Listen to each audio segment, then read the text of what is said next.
Corruption doesn't usually arrive wearing a mask. It doesn't kick the door in. It walks in confidently, shakes its hand, smiles, and tells you that it's going to do this for a reason. That's the part we miss. Because the people who extort money, they launder it, steal it, and defraud entire systems who rarely see themselves as villains. In their own minds, they are rational actors in an unfair world, people who simply learn how the game really works. Corruption is not just about greed, it's about permission. The permission someone gives themselves to cross a line and then redraw that line so they never feel they crossed it at all. Take extortion. The people drawn to it aren't usually impulsive criminals. They're often observers. They notice the leverage, they see fear and secrecy and desperation, and they understand the power doesn't always come through force. Sometimes it comes from silence. Sometimes it comes from what won't be said. To the extortionists, it's not theft, it's transaction. They tell themselves, I didn't create the problem, I'm just changing and managing it. They convince themselves that if the victims really didn't deserve it, they wouldn't be vulnerable in the first place. That's how responsibility gets flipped. The money laundering follows a similar psychology. Launderers don't think of money as dirty, they think of it as misunderstood. To them, the money is neutral. It has no morals, it's just numbers moving through systems that were designed to be complex, slow, and opaque. And the systems allow the money to pass, then the systems must be complicit. They all say things like, if banks didn't want the money, they should have stopped it. Or, if regulators were serious, they'd close the loopholes. In other words, if I can do it, I'm allowed to do it.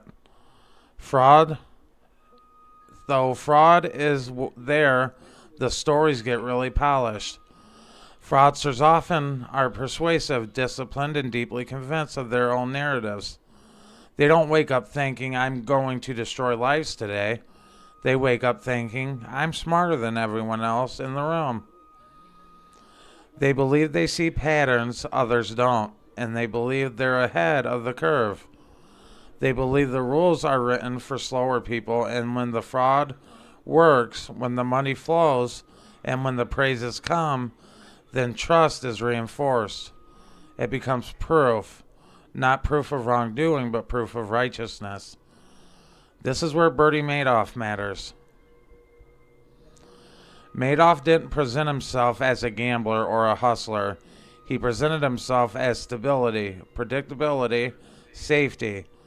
He wasn't selling risk, he was selling relief from the risk.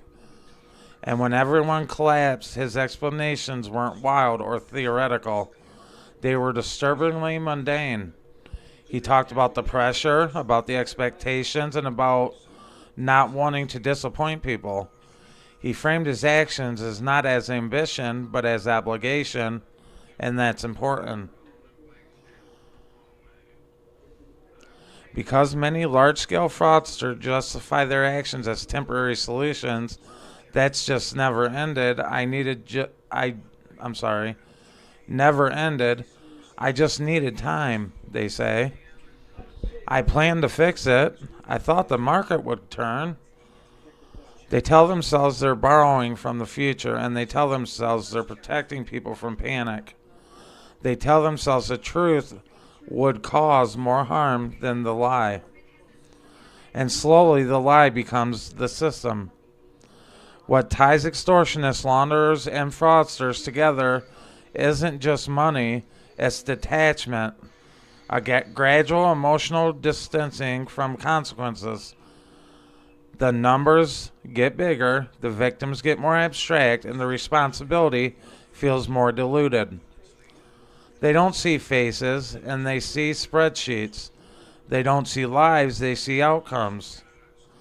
And once someone convinces themselves that everyone is compromised, the politician, banks, corporations, and the regulators, then corruption stops feeling like betrayal and starts feeling like realism.